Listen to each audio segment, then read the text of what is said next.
سوال: 1901 سے 1908 تک مرزا کس دعوے پر اٹل رہا؟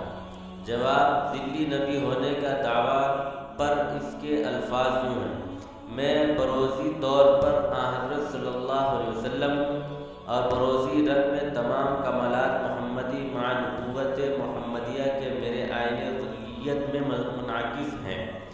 تو پھر کون سا الگ انسان ہوا جس نے علیحدہ طور پر نبوت کا دعویٰ کیا؟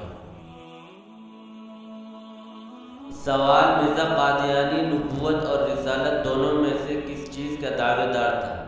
جواب: مرزا قادیانی دونوں چیزوں کا دعویٰ کیا۔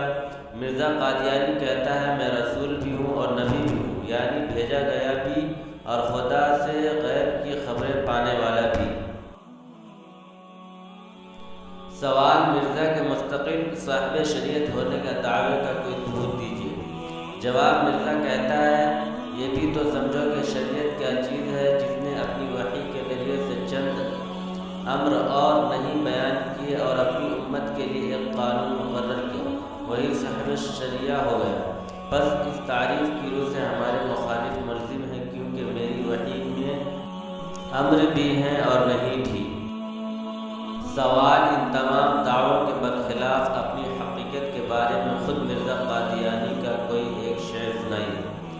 جواب: کرم خاکی ہوں میرے پیارے نہ آدم زاد ہوں، کرم خاکی ہوں میرے پیارے نہ آدم زاد ہوں بشر کی جائے نفرت اور